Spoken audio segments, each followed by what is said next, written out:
은혜롭고 자비하신 하나님 아버지, 지난 3일간 각자의 처소에서 지내다가 다시 이 자리에 불러 모아주시고 말씀을 허락하여 주셔서 여전히 우리를 붙드시고 인도해 주시는 크신 은혜를 감사드립니다.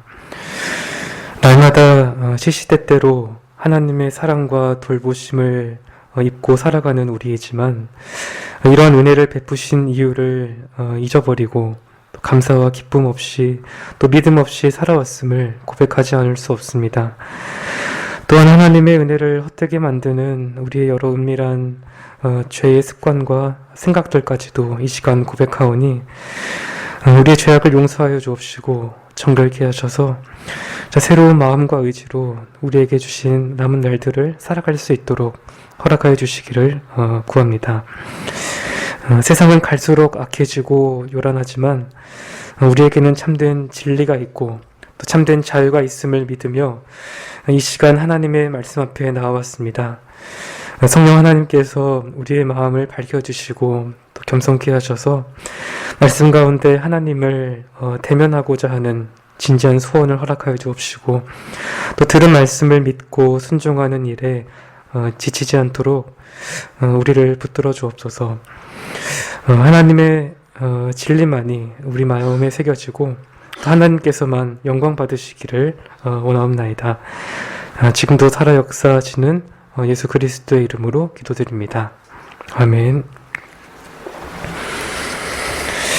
네, 하나님 말씀은 갈라디아서 4장 28절부터 20절까지 말씀을 보도록 하겠습니다. 네, 갈라디아서 4장 8절부터 20절까지 말씀입니다. 네, 제가 봉독해 드리도록 하겠습니다. 그러나 너희가 그때에는 하나님을 알지 못하여 본질상 하나님이 아닌 자들에게 종노릇하였더니 이제는 너희가 하나님을 알 뿐더러 하나님의 아신 바 되었거늘 어찌하여 다시 약하고 천한 초등학문으로 돌아가서 다시 저희에게 종노릇하려 하느냐. 너희가 날과 달과 절기와 해를 삼가 지키니 내가 너희를 위하여 수고한 것이 헛될과 두려워하노라. 형제들아, 내가 너희와 같이 되었은즉 너희도 나와 같이 되기를 구하노라. 너희가 내게 해롭게 하지 아니하였느니라. 내가 처음에 육체의 약함을 인하여 너희에게 복음을 전한 것을 너희가 아는 바라. 너희를 시험한 것이 내 육체에 있으되 이것을 너희가 업신여기지도 아니하며 버리지도 아니하고 오직 나를 하나님의 천사와 같이 또는 그리스도 예수와 같이 영접하였도다. 너희의 복이 지금 어디 있느냐? 내가 너희에게 증거하노니 너희가 할 수만 있었다면 너희의 눈이라도 빼어 나를 주었으리라. 그런즉 내가 너희에게 참된 말을 함으로 원수가 되었느냐? 저희가 너희를 대하여 열심내는 것이 좋은 뜻이 아니요 오직 너희를 이간 붙여 너희로 저희를 대하여 열심내게 하려 함이라. 좋은 일에 대하여 열심으로 사모함을 받음은 내가 너희를 대하였을 때뿐만 아니라 언제든지 좋으니라. 나의 자녀들아, 너희 속에 그리스도의 형상이 이루기까지 다시 너희를 위하여 해산하는 수고를 하노니 내가 이제라도 너희와 함께 있어 내 음성을 변하려 함은 너희를 대하여 의심이 있음이라. 아멘.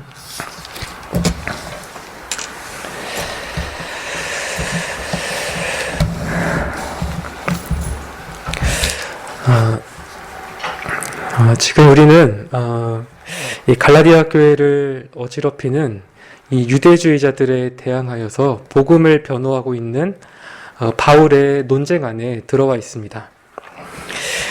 유대주의자들은 이 전통적인 유대교 배경 아래에서 아브라함을 그들의 조상으로 믿어왔습니다. 또한 주로 모세의 율법이나 구약 전체를 의미하는 토라를 열심히 준수해 왔습니다. 유대교에 따르면 이 마지막 심판 때에 하나님께서 인정하시는 참된 백성은 바로 민족적인 이스라엘이었습니다. 그래서 유대인들은 자신들의 정체성을 확증하기 위해 이 자연스럽게 할례와 이 모세의 율법에 대한 이 준수를 강조했습니다. 물론 이것은 그들이 구약을 읽고 해석하는 방식에 기초합니다. 유대교의 시조인 아브라함은 최초로 할례를 받았고 또 이스마엘과 그의 집사람들 중에 모든 남자들에게 할례를 받게 했습니다. 이 할례가 언약 백성의 표지로 주어졌던 만큼 유대인들에게는 이것이 매우 중요했습니다. 약 430년이 지난 후에 하나님께서는 이 아브라함의 자손들에게 모세를 통해서 율법을 수여하십니다. 이 율법 또한 이스라엘로 하여금 다른 민족과 구별되게 하는 그런 역할을 했습니다. 유대인들은 바로 이런 점들을 주목했고 결국 점차 시간이 지나면서 할례와 모세의 율법은 이 유대교라고 하는 거대한 종교 체계의 핵심으로 자리하게 됩니다. 그런데 이런 유대교의 입장을 이 갈라디아 교회에 관철시키려고 했던 자들이 바로 유대주의자들이었습니다. 이들은 표면적으로는 갈라디아 사람들을 하나님의 백성으로 받아들였습니다. 하지만 원래 이방인 신분이었던 이 갈라디아 교회 신자들이 하나님의 백성이라는 신분으로 확실하게 들어오고 또 마지막 심판 때에 완전한 구원을 얻기 위해서는 이 그리스도를 믿는 믿음만으로는 부족하다라고 주장했습니다. 여기에 반드시 할례와 모세의 율법에 대한 순종을 더해야 한다고 말했습니다. 바울은 이들의 주장에 맞서서 이 갈라디아 교회를 돌이키기 위해 한 가지 중요한 해석학적 어떤 장치를 제시합니다. 그것은 바로 십자가에 못 박히고 부활하신 예수 그리스도의 이 십자가 사건이 갖는 시대적인 의미입니다. 이 사건은 구약과 신약이 하나님의 구속 계획 안에서 아름답게 조화를 이룰 수 있도록 해주는 열쇠 역할을 합니다. 그래서 우리가 이 십자가 사건을 잘 이해해야만 구약과 신약이 어떤 부분에서 연결되고 또 어떤 부분에서 연결되지 않는지를 잘 깨달을 수 있습니다.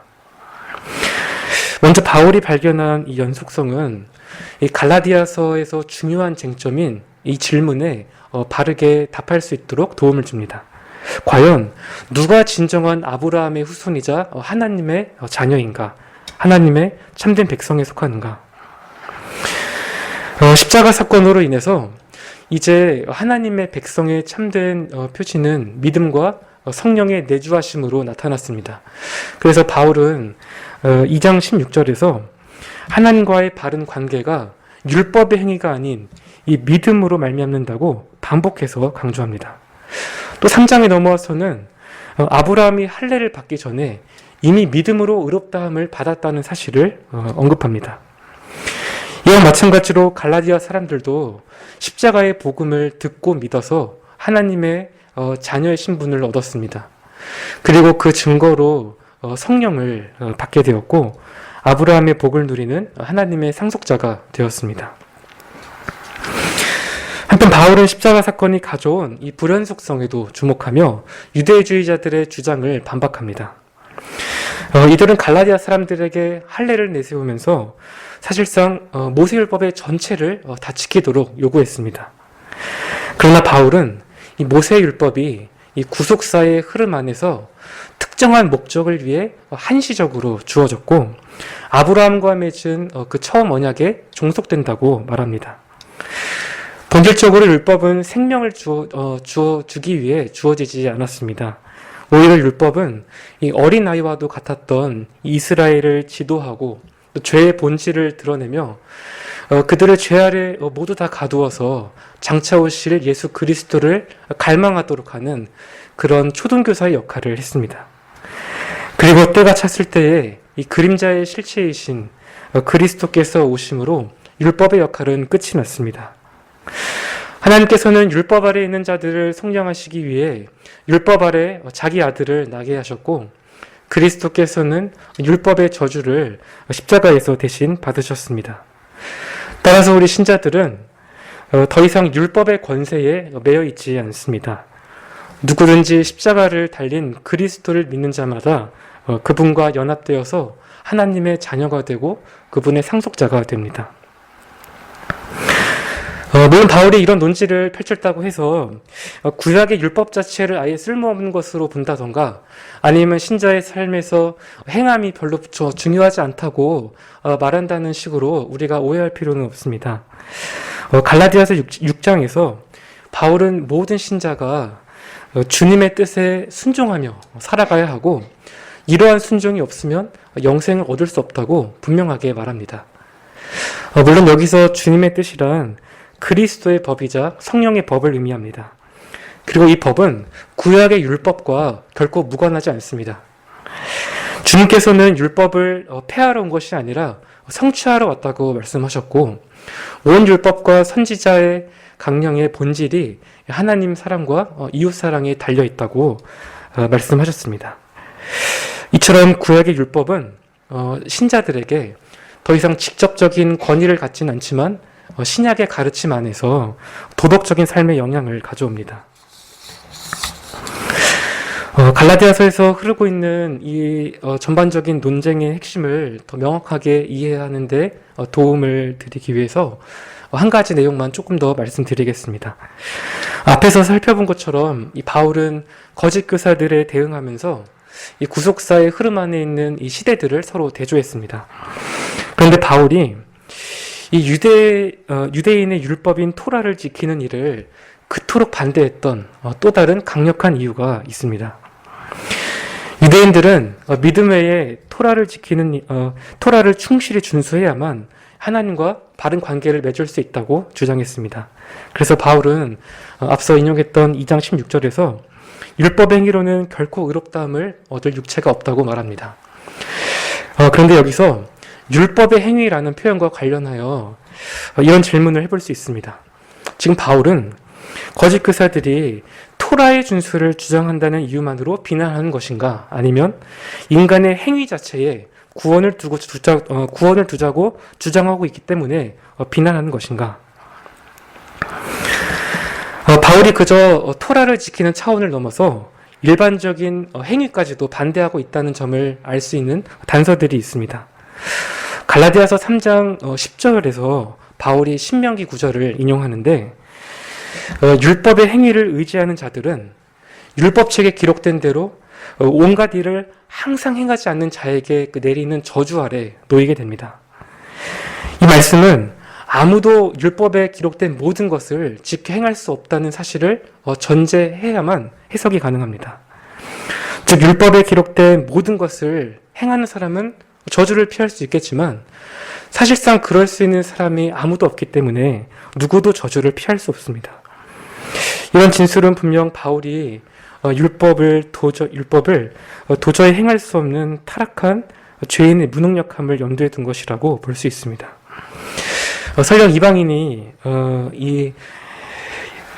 갈라디아 신자들이 이 구약 역사를 자세히 몰랐다고 해도 이런 사실을 쉽게 추측할 수 있었을 것입니다. 왜냐하면 이스라엘이 하나님과 맺은 언약을 결국 순종하지 못할 것이라는 사실을 신명기에서 분명하게 말씀하고 있기 때문입니다.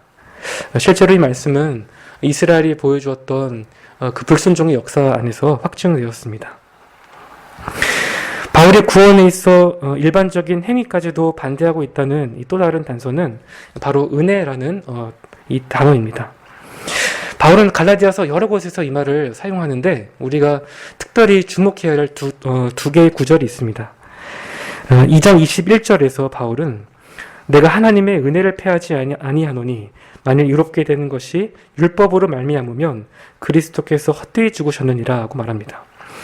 또 5장 4절에서는 율법 안에서 의롭다함을 얻으려 하는 자들은 그리스도에게서 끊어지고 은혜에서 떨어진 자라고 말하면서 다시 은혜를 강조합니다.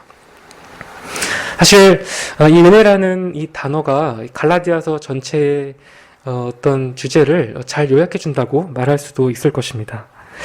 하나님께서는 이 율법을 번외로 하고 자신의 그 구원 역사가 완전한 은혜임을 드러내셨습니다.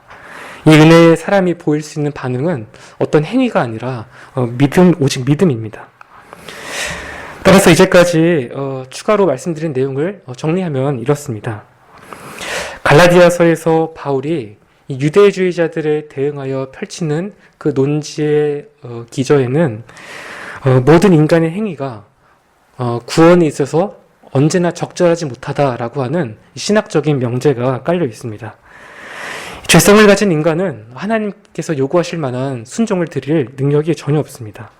그래서 모든 사람은 의롭다함을 얻기 위한 유일한 수단인 믿음으로 그리스도와 연합해야 합니다.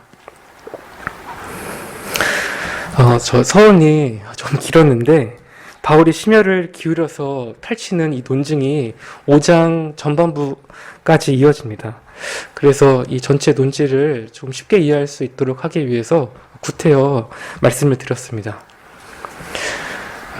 제가 더 복잡하게 만든 것 같아서 심염려가 되지만 하나님의 은혜를 구하면서 오늘 본문을 계속 살펴보도록 하겠습니다. 먼저 8절 9절에서 바울은 갈라디아 교인들이 회심하기 전의 상태를 상기시키면서 그들의 회심이 얼마나 큰 은혜인지를 말합니다. 과거의 갈라디아 교인들은 하나님을 알지 못했던 때에 이방인의 종교적인 관습을 쫓아 살았던 자들이었습니다. 바울의 말에 따르면 그때 그들은 본질상 하나님이 아닌 자들에게 종노릇하며 지내왔습니다. 그래서 바울은 어찌하여 다시 약하고 천한 초등학문으로 돌아가서 다시 저희에게 종노릇하려 하느냐고 묻습니다. 여기서 초등학문이라는 이 스토이케이아라는 이 말은 이 3절에 나온 초등학문과 같은 단어입니다. 이 지난 시간에 말씀드린 대로 이 초등학문은 세상의 자연을 구성하는 어떤 흙이나 물이나 불과 같은 그런 물질적인 요소들을 가리킵니다. 고대 사람들은 이러한 요소들의 배후에 어떤 영적인 존재나 신이 있다고 믿었고 이런 요소들을 통해서 사람들의 삶과 운명을 지배한다고 믿었습니다. 물론 이런 신들이 실제로 존재하지는 않습니다. 그런데도 사람들이 이런 초보적인 영적 세력에 억눌려 있는 이유는 궁극적으로 그들의 배후에 마귀의 권세가 있기 때문입니다. 고린도전서 10장 20절은 대저 이방인의 제사한 것은 귀신에게 한 것이라고 말씀합니다. 그런데 이런 의미를 가진 이 초등학문이라는 말이 3절과 오늘 본문인 8절 9절에서 각각 다른 배경에 사용되었습니다. 이 3절에서의 배경은 율법이라고 한다면 8절 9절에서의 배경은 이교도 신앙입니다. 그래서 바울이 어떻게 같은 단어를 가지고 서로 다른 배경을 가리킬 수 있는가 하는 의문점이 생깁니다. 꽤나 어려운 이 구절인데 이에 대해서 어느 한 주석가가 이렇게 해석을 했습니다. 아마도 바울은 이 초보적인 영적 세력 아래에 있는 그 이방인들과 율법 아래에 있는 이방인들이 이 물질적인 실체와 관련된 규범을 포함하는 체계 안에서 동일한 삶을 공유했다는 점을 말하고 싶었던 것이지 않을까. 저도 이 해석에 동의하는 입장입니다. 사실 유대인들이 지켜온 이 구약의 율법에는 여러 제사 의식과 또 어떤 절기와 관련된 이 세세한 규정들이 많이 있습니다. 그리고 이 모든 율법들은 그들이 눈으로 볼 수 있는 어떤 감각적이고 물질적인 세계를 그들 앞에 조성했습니다. 하나님께서는 이와 같은 상징적인 요소들을 통해서 자신을 드러내셨는데 우리가 아는 것처럼 이 모든 상징은 장차 오실 그리스도를 예표합니다. 그리스도께서 오신 후에는 이런 가시적인 종교적 실체에 담긴 의미가 퇴색되었습니다. 그렇다면 결국 바울이 8절 9절에서 말하고자 하는 바는 무엇입니까? 얼핏 보면 단순히 과거와 같이 이교도의 신앙으로 돌아가지 말라라고 말하는 것처럼 보입니다. 하지만 지금 이들은 유대주의자들로부터 모세의 율법으로 돌아가야 한다는 유혹을 받고 있었습니다. 갈라디아서에서 바울의 요지는 이미 믿음으로 의롭다함을 받은 자들은 더 이상 하나님을 기쁘시게 하기 위해서 모세의 율법을 순종할 필요가 없다라는 것입니다. 따라서 만약 갈라디아 교인들이 다시 율법의 행위로 돌아간다면 그것은 그들이 과거에 따랐던 그 감각적이고 이교적인 그 신앙을 따르는 것과 다를 바가 없다라는 그런 의미입니다. 이것이 바울이 지적하려고 했던 부분이라고 생각합니다. 하지만 안타깝게도 현재 갈라디아 교인들의 이 상황이 좋지 않아 보입니다. 11절을 보니 이들은 이미 모세 율법에 속한 이 유대인들의 종교적인 길들을 준수하고 있었습니다. 할례에는 순종하지 않았더라도 많은 바리새인들처럼 어떤 월삭과 같은 특별한 명절이나 또 유월절이나 초막절과 같은 유대교의 제도를 지키고 있었습니다. 우리는 이것이 얼마나 심각한 사태인지를 좀 생각해 볼 필요가 있습니다. 갈라디아 사람들은 하나님께 도무지 측량할 수 없는 은혜를 받은 자들입니다. 이들은 아들의 영을 받고 하나님을 사랑하는 아버지로 불렀었습니다. 종노릇하던 이들에게 아들의 신분을 주신 것은 어떤 다른 특별한 목적이 있어서가 아닙니다. 순전히 그들을 향한 삼위 하나님의 사랑과 자비 때문이었습니다. 성부께서는 그들을 성량하시고 구원하시기 위해 독생자를 아낌없이 내어주셨습니다. 성자께서는 이러한 성부 하나님의 뜻에 따라서 자신을 기꺼이 낮추시고 죽기까지 복종하셔서 십자가에 달리셨습니다. 또 성령께서는 이 구속의 은혜를 영원히 보증하시기 위해 우리 마음에 거하시기까지 스스로를 낮추셨습니다. 이로써 이제 그들은 하나님 그리스도 안에서 하나님의 유업을 이룰 자녀가 되었습니다. 다 하나님 편에서 먼저 시작하시고 하나님께서 이루신 은혜의 사역입니다. 9절에 나타난 이 바울의 표현대로 이들은 하나님을 알 뿐만 아니라 하나님의 아심받은 존재들이었습니다. 강조점이 뒤에 있습니다. 그들이 살아계신 하나님께 돌아오고 그리스도로 말미암은 이 아들의 명분을 얻게 된 이유는 결코 그들 자신에게 있지 않습니다. 모두 다 하나님의 은혜로 말미암은 것입니다. 다시 말해 우리 신자가 하나님을 알게 된 것은 먼저 하나님께서 우리를 개인적으로 아시고 스스로를 나타내셨기 때문에 가능한 일입니다. 여기 9절에 안다라는 이 단어는 야다라는 히브리어 동사인데 하나님께서 누군가를 택하시고 또 누군가를 사랑하신다는 그런 의미로 표현되기도 합니다. 그래서 우리가 하나님을 아는 것은 그분이 우리를 먼저 사랑하시고 또 은혜로 자신의 소유가 되도록 선택하셨기 때문이라고 말할 수도 있습니다. 요한은 요한일서 4장 10절에서 이 하나님의 사랑을 매우 감동적인 표현으로 전합니다. 사랑은 여기 있으니 우리가 하나님을 사랑한 것이 아니요 오직 하나님이 우리를 사랑하사 우리 죄를 위하여 화목제로 그 아들을 보내셨음이니라. 정말 우리 안에도 이 사실로 인한 벅찬 기쁨과 감동이 늘 충만했으면 좋겠습니다.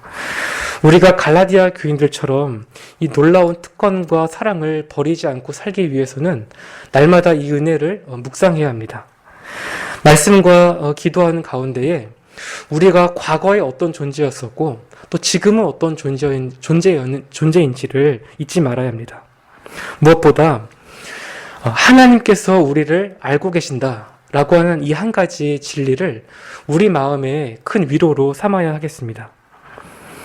우리의 자아가 이 진리 위에 견고하게 세워질수록 우리가 실제로 누리게 되는 그 자유와 평강도 더욱 커지게 됩니다. 우리는 본성적으로 우리 자신을 판단하는 자들입니다. 자신만의 어떤 기준을 세워놓고 그것으로 스스로를 정죄합니다. 또는 다른 사람들의 어떤 시선이나 세상의 가치와 기준에 자신을 맞추기 위해서 애쓰다가 이내 웃고 울기를 반복합니다. 하지만 이렇게 해서는 결코 만족할 줄 모르는 우리 부패한 자아를 충족시킬 수 없습니다. 우리에게 정말 중요하고 정말 가치가 있는 평가는 무엇입니까? 바로 하나님으로부터 오는 평가입니다. 고린도전서 4장 3절 4절 말씀에 이것이 단적으로 표현되어 있습니다. 여기서 바울은 다른 사람에게 판단받는 것이 나에게는 매우 작은 일이다 라고 말합니다. 심지어 자신이 스스로 생각할 때도 판단할 것이, 자책할 만한 것이 전혀 없지만 그것을 스스로 판단하지 않을 것이며 다만 하나님의 평가와 판단만이 중요하다고 말합니다. 지금 열등감과 우월감에 휩쓸려서 이 자아의 어떤 이 팽창을 부추기는 이 시대에서 우리가 깊이 묵상할 필요가 있는 내용입니다. 아무리 세상에서 어떤 행위를 통해 스스로를 만족해 할 만한 결과를 얻었다고 해도 하나님의 의롭다 하는 판결이 없으면 우리는 모두 망한 자들입니다. 아무리 다른 사람들로부터 인정과 칭송을 받는다고 해도 하나님께서 우리를 모르신다고 하시면 그보다 비참하고 불행한 삶은 없습니다. 그런데 바울이 말하는 이 복음이 무엇입니까? 우리가 무엇을 하기도 전에 이미 하나님의 판결이 다 끝났다는 것입니다. 하나님께서 먼저 우리를 택하셨고 우리가 믿을 때에 그리스도 안에서 이는 내 사랑하는 아들이요 내 기뻐하는 자라고 말씀하셨습니다. 이제 그리스도 안에 있는 우리에게 어떤 정죄함도 없다고 선언하십니다. 게다가 놀랍게도 이 선언은 최종적이고 영원한 판결입니다. 우리가 우리 자신을 볼 때에는 사실 잘 믿어지지 않지만 더 이상 그 무엇도 우리를 그리스도 안에 있는 하나님의 사랑에서 끊을 수 없습니다. 이 사실을 우리가 계속해서 믿어야 합니다. 하나님께서는 이미 우리를 가장 아름답고 사랑스러운 존재로 알고 계십니다. 그래서 과거의 어떤 상처나 또 다른 사람들의 어떤 비판을 자신의 정체성과 연결지을 필요가 없습니다. 또 관계에서 오는 어떤 두려움 때문에 자신을 숨기거나 포장하지 않아도 됩니다. 나를 있는 모습 그대로 영원히 사랑하시는 하나님께서 우리와 함께 하시기 때문입니다. 이제 우리에게 남은 일은 하나님께서 각자에게 맡겨주신 일에 감사와 기쁨으로 헌신하다가 영광 가운데에 주님을 뵙는 것입니다. 만약 우리가 복음을 믿는다고 하면서도 여전히 만족해하지 못하고 또 불안해한다면 온전한 사랑이 두려움을 내어 쫓을 때까지 이 양자의 영을 충만하게 부어달라고 기도해야 하겠습니다. 우리가 영광스러운 하나님의 자녀가 되었으면서도 다시 마귀의 하수인으로 돌아가려고 하는 것은 가장 큰 연약함이자 어리석은 일입니다. 이런 점에서 갈라디아 교인들은 우리의 반면 교사가 됩니다. 이들은 결국 이런 잘못을 범했고 그 길로 계속 걸어가는 도중에 있었습니다.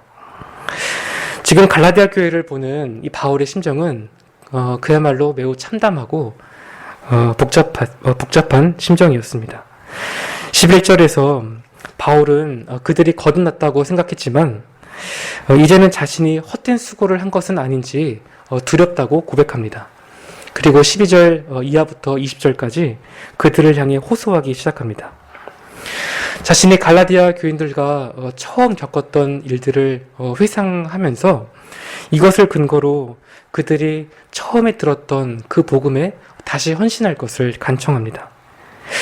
앞에서는 그들에게 정말 필요하다고 여겼던 그 신학적인 근거들을 논리적으로 제공했다면 이제는 그들의 마음에 호소합니다.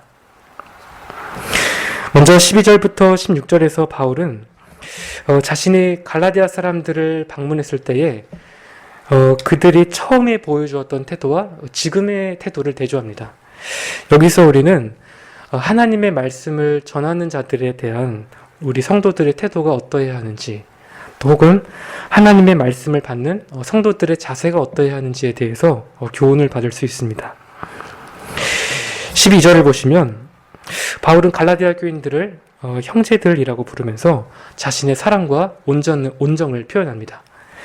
그리고 그들이 자신처럼 되기를 바라고 있는데 그 이유는 자신이 그들과 같이 되었기 때문이라고 말합니다. 과거에 누구보다 유대교의 전통을 열심히 지키는 일에 앞장섰던 바울은 이제 그 모든 것들을 다 버렸습니다. 율법에서 난 의가 아니라 믿음에서 난 하나님의 의를 추구하며 살게 되었습니다. 그리스도께서 주신 소중한 자유를 깨달았습니다. 갈라디아 사람들도 자신과 함께 이 복음의 자유를 누리기를 간절히 바랬습니다. 그래서 그들을 돌이키기 위해서 그들과 같이 되려고 했습니다. 그들의 입장에서 생각했고 또 유대인이지만 이방인처럼 되기를 노력했습니다. 율법 없는 자들을 얻기 위해서 자신도 율법 없는 자같이 되었습니다. 이것은 오로지 복음의 진리를 지키고 갈라디아 사람들의 유익과 행복을 진정으로 가리키기 때문입니다. 사실 갈라디아 사람들도 처음에는 바울을 지극히 아껴주었습니다. 13절, 14절을 보면 바울은 아마도 그가 가졌던 어떤 신체적인 질병 때문에 그들에게 복음을 전하게 되었습니다. 이것이 어떤 정황이었는지는 우리가 정확히 알 수 없습니다. 다만 확실한 것은 이 질병이 갈라디아 지역에 복음을 전할 수 있는 어떤 기회를 열어주었다는 사실입니다. 하나님께서 자신의 종의 고난과 약함을 통해 그리스도의 능력을 나타내셨습니다. 이런 점에서 우리는 하나님께서 우리에게 허락하신 크고 작은 여러 어려움들을 통해서 가장 위대한 선을 이끌어내실 수 있다는 사실을 잊지 말아야 합니다. 이것을 믿을 때에야 우리는 불평과 자기 연민에서 벗어나 하나님을 영화롭게 하는 자리에 이를 수 있습니다. 그런데 바울은 이 질병이 그들에게 시험거리가 되었다라고 말합니다. 아마 이 병은 사람들이 인지할 수 있고 또 외관적으로 보기에 흉측했던 그런 종류의 질병이었던 것 같습니다. 물론 이것이 어떤 병이었는지도 우리는 정확히 알 수 없습니다. 15절에 너희가 할 수만 있었다면 눈이라도 떼어서 주었을 것이라는 말을 볼 때 눈과 관련된 질병일지도 모릅니다. 하지만 이 표현을 꼭 문자적으로 해석할 필요는 없습니다. 고대 사람들은 사람들의 신체에서 눈을 가장 귀하게 여겼기 때문에 그들이 바울을 위해서 무엇이라도 다 주었을 것이라는 그런 의미일 수도 있습니다. 실제로 갈라디아 사람들은 이 바울의 질병을 불쾌하게 여기거나 멸시하지 않았습니다. 오히려 바울을 하나님의 천사와 같이 영접해 주었고 이런 태도가 너무나 호의적이어서 마치 바울이 예수님이기라도 한 것처럼 맞아주었습니다. 그렇다면 이들이 왜 이런 모습을 보인 것입니까? 바울이 하나님의 사자였고 그를 통해서 그리스도께서 말씀하신다는 사실을 그들이 깨달았기 때문입니다. 성령께서 그들 안에 역사하셨습니다. 연약한 바울을 통해서 그들에게 이 복음의 진리가 전해졌을 때에 그들은 이것이 구원의 메시지라는 것을 알았습니다. 다시 말해서 갈라디아 사람들이 이토록 환영을 나타낸 이유는 근본적으로 바울을 사랑해서가 아니라 하나님의 말씀을 사랑해서였습니다. 일찍이 예수님께서도 사도들을 파송하시면서 너희를 영접하는 자들은 나를 영접하는 것이라고 말씀하셨습니다. 따라서 이들이 바울을 예수님과 같이 영접한 것은 매우 잘한 일이었습니다. 하지만 이것은 한참 전의 일입니다. 이제 상황이 바뀌었고 바울은 너희의 복이 지금 어디 있느냐고 묻습니다. 너희가 복음을 듣고 그토록 행복해하고 기뻐했던 때가 있었는데 어째서 지금은 그렇게 생각하지 못하는 다른 이유가 있느냐는 그런 말입니다. 그러면서 바울은 다시 묻습니다. 내가 너희에게 참된 말을 함으로 원수가 되었느냐? 사람의 마음은 참 쉽게 변하고 사람의 존경이라고 하는 것은 참 불확실합니다. 이전에 그토록 존경과 사랑으로 대했던 그 사람을 이제는 경멸의 대상으로 보고 있습니다. 하나님의 천사로 또 하나님의 아들로 영접했던 바울을 이제는 원수로 여깁니다. 한때 자신들의 눈조차도 빼어서 주려고 했던 사람들이 이제는 바울의 눈을 빼려고 하고 있습니다. 이들이 왜 이렇게 변해버리고 만 것입니까? 단지 바울이 그들을 고통스럽게 찌르는 진리를 말하고 꾸짖었다는 이유 때문입니다. 그들이 복음을 떠나서 다시 종노릇하는 일에 대해서 훈계했다는 그 이유 때문입니다. 여기서 하나님의 말씀을 전하는 자들에 대한 우리의 태도도 한번 점검해 볼 필요가 있습니다. 교회 안에서는 목사를 대하는 성도들의 태도에 해당될 것입니다. 물론 당시의 사도가 오늘날의 목사라는 의미는 절대로 아닙니다. 보편적이고 가시적인 교회가 세워지고 신약 성경이 완성된 후로는 이 사도직은 종결되었습니다. 목사는 사도처럼 성경을 기록하는 권위와 영감도 없고 다만 사도들이 기록한 복음을 전하는 위치에 있습니다. 그래서 목사가 이 일에 충실하다면 온 교회는 말씀의 경의를 표하면서 그들에게 세워주신 목사를 깊이 존중해야 합니다. 그런데 이때 우리가 주의해야 할 점들이 있습니다. 오늘날 이 현대사회에 들어서면서 이 교회의 어떤 형태나 규모 또 기능에 대해서 여러 개념과 갖가지 이해 방식들이 생겨났습니다. 그래서 사람들이 이 목사를 평가하는 기준도 저마다 달라지고 있습니다. 우리가 조금만 깊이 들어가면 정말 다양한 이유들이 있습니다. 예를 들어서 목사의 개인의 어떤 학력이나 인성이나 또 뭐 사회적인 경력이나 리더십이나 행정 능력과 같은 것들이 있습니다. 왜 이런 것들이 필요하느냐고 물으신다면 일부 교회들이 기업처럼 변해가면서 목사를 마치 CEO처럼 여기기 때문입니다. 일종의 만능 엔터테이너를 요구하는 것입니다. 또 목사의 외적인 모습을 문제 삼는 경우도 있습니다. 이 바울이 말했던 그 육체에 있는 시험거리입니다. 이것은 단순히 어떤 얼굴의 생김새나 외모만을 말하는 것이 아니라 어떤 신체적 결함에 의한 어떤 장애를 가진 그런 경우까지 포함됩니다. 없을 것 같은데 안타깝게도 여전히 존재하는 판단 기준 가운데 하나입니다. 그 밖에 성도 개인의 어떤 신앙적인 취향이나 변덕에 따라서 목사를 판단하려는 모습도 있습니다. 성경의 가르침에서 어떤 실용적인 교훈이나 또 어떤 특정한 주제나 교리만 선호한다든지 또 아니면 이곳저곳 교회를 옮겨 다니면서 어떤 새로운 것만 추구하려고 하는 그러한 이 성향을 만족시키기 위해서 목사를 평가하고 또 선택합니다. 물론 설교자의 어떤 스타일이나 또 목소리나 또 어떤 설교가 끝나는 시간 이런 것들도 상당히 중요한 기준이 되어버렸습니다. 아이러니하게도 이 갈라디아 교인들의 경우에는 바울이 전한 메시지가 진리이기 때문에 문제가 되었습니다. 이전과 동일한 메시지였지만 이제는 진리가 그들의 양심을 찌르는 것이 불편하고 또 참을 수가 없어서 결국 바울을 거부하고 말았습니다. 이런 점은 우리도 항상 조심해야 합니다. 믿음이 강해 보이고 또 열정으로 불타는 것처럼 보여도 이 책망이나 비판받는 것을 견디지 못하는 경우가 의외로 많이 있습니다. 그래서 설교자에게 마음이 토라지고 또 귀를 닫아버립니다. 하지만 그렇다고 해서 말씀의 권위가 결코 떨어지지 않습니다. 어떤 말씀은 달게 여겨져서 받고 또 어떤 말씀은 쓰다고 뱉어버리는 그런 신앙은 결코 건강할 수 없습니다. 무엇보다 이런 태도는 말씀의 주인이신 하나님을 멸시할 뿐만 아니라 본질상 내가 믿고 싶은 우상을 섬기려는 행위와 다르지 않습니다. 이렇게 하나님과 싸우려고 하는 사람들은 반드시 처참하게 지고 말 것입니다. 진실한 성도는 귀를 즐겁게 해주는 설교자가 아니라 자신의 마음을 깊이 찌른다고 해도 오직 진리만을 말해줄 목사를 원합니다. 우리가 죽을 병에 걸렸는데 조금만 쉬면 괜찮다고 말해주는 그런 의사는 필요가 없습니다. 그것은 환자를 기만하는 일입니다. 오히려 내 몸을 정확하고 정밀하게 검사해주고 자신의 모든 지식을 총동원해서 질병을 밝혀줄 의사가 필요합니다.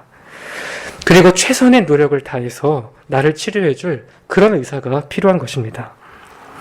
설교자인 목사도 마찬가지입니다. 설교자는 사람들의 가려운 곳을 긁어주는 것이 아니라 진리의 검으로 심령을 깊이 찌르도록 부름을 받았습니다. 사람들의 장단이나 맞춰주고 무력하게 누워있는데도 결코 나팔을 불어주지 않습니다. 하나님의 사랑과 위로를 전하기도 하지만 회초리와 몽둥이를 들고 가기도 합니다. 따라서 우리는 하나님의 말씀에 대한 충실함만을 최우선으로 하여서 목사를 판단해야 합니다. 이것이 교회의 주인이자 말씀의 주인이신 그리스도를 높이는 합당한 일입니다. 나머지 본문인 17절부터 20절에서 바울은 갈라디아 교인들을 향한 이 거짓 교사들의 태도와 자신의 태도를 한 번 더 대조합니다. 여기서는 반대로 성도들을 대하는 목사의 태도가 어떠해야 하는지를 교훈받을 수 있습니다. 본문에서 바울은 유대주의자들의 잘못된 열심을 책망합니다. 이들은 열심이 있었지만 율법에 대한 잘못된 열정을 가지고 갈라디아인들에게 접근했습니다. 그 목적은 사람들을 그리스도에게서 멀어지게 하여서 자신들의 추종자로 삼으려는 매우 악한 것이었습니다. 여기 본문에 이간 붙인다라는 표현은 빼내려고 한다는 말입니다. 이와 같은 현상은 오늘날의 교회에도 여전히 반복되고 있습니다. 대표적으로 신천지의 추수꾼과 같은 이단들이 여기에 해당합니다. 하지만 교회 안에서도 이와 비슷한 일들을 얼마든지 발견할 수 있습니다. 예를 들어서 권위주의와 같은 요소가 그렇습니다. 목사가 어떤 개인의 어떤 이익이나 목적을 위해서 성도들의 열심을 부추기고 자신을 따르도록 만듭니다. 놀랍게도 이런 일들은 보통 선한 동기를 시작하고 가지는 경우가 대부분입니다. 다 교회의 성장과 부흥을 위한다는 명목이지만 사실은 목사 개인의 목회적인 야망이 투영된 결과일 뿐입니다. 이렇게 되면 결국 교인들은 그리스도의 백성이 아니라 그 목사의 사병으로 전락하고 맙니다. 교회가 타락하는 것은 시간 문제에 불과합니다. 하지만 과연 성경에서 말씀하는 이 목사의 역할은 무엇입니까? 목사는 교인들을 다스리는 왕이나 사령관이 아닙니다. 교회의 진정한 주인이신 그리스도께서 피 흘려 값주고 사신 그 백성들 속에 그리스도의 형상을 이루도록 부름을 받은 자들입니다. 바울은 갈라디아 교인들을 나의 자녀들이라고 부르면서 그들 안에 그리스도의 형상이 이루기까지 다시 해산하는 고통을 겪는다고 말합니다. 사도나 신학자로서가 아니라 영혼을 정말 깊이 뜨겁게 사랑하는 그 목자이자 어머니와 같은 그런 심정으로 그들에게 호소하고 있습니다. 여기에 다시 해산하는 고통을 겪는다라는 말이 참으로 인상적입니다. 산모가 아기를 낳기 위해서는 자신의 생명을 걸고 엄청난 고통을 겪어야 합니다. 아기를 출산하고 나서는 이 고통을 잊을 만큼의 기쁨과 감동이 찾아오지만 그 전까지는 이 고통을 결코 피할 수 없습니다. 바울은 갈라디아 교회를 위해서 이런 고통조차 마다하지 않았습니다. 그들 안에 그리스도의 형상을 이룰 수만 있다면 몇십 번, 몇백 번 분투하고 몸부림칠 각오가 되어 있었습니다. 이전에 그들을 한번 해산했다고 생각했지만 이번에는 정말 그들이 한결같은 하나님의 자녀로 살아갈 수 있도록 끝까지 수고할 작정입니다.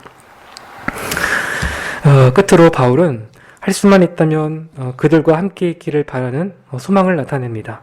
하지만 그 전에 자신의 어조를 바꾸어서 그들을 책망할 수밖에 없었습니다. 자신이 현재 상황에 대해서 매우 당혹해하고 있다는 사실을 밝히면서 그 깊은 근심의 말로 이 단락을 마무리합니다. 오늘 설교의 내용을 잘 요약해주는 어느 한 신학자의 말을 소개해드리고 말씀을 맺으려고 합니다.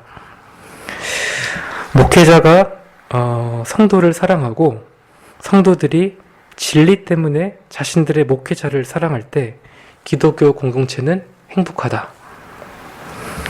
정말 공감이 되는 말입니다. 우리가 이렇게 교회 안에서 함께 복음의 진리를 높이고 그 안에서 서로 사랑하며 살아간다면 그것이 곧 그리스도를 높이고 하나님께 영광이 됩니다. 우리 안에서 이 사실이 더 깊이 경험되어서 우리 개인뿐만 아니라 온 교회가 든든히 세워져 갈 수 있도록 하나님의 은혜가 이 시간 임하기를 소망합니다. 네, 함께 기도하겠습니다. 하나님 아버지, 이 시간 가운데 우리에게 말씀을 허락하여 주시고 또 다시금 하나님의 뜻을 보여주심을 인하여서 감사를 드립니다.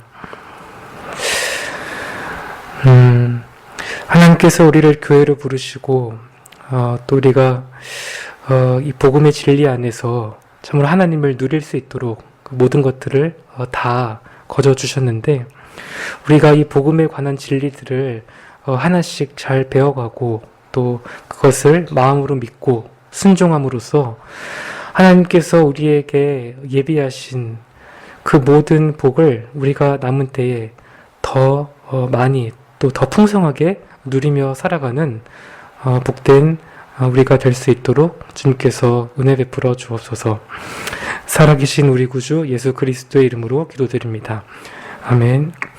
하늘에 계신 우리 아버지여, 이름이 거룩히 여김을 받으시오며 나라의 임하옵시며 뜻이 하늘에서 이룬 것 같이 땅에서도 이루어지이다.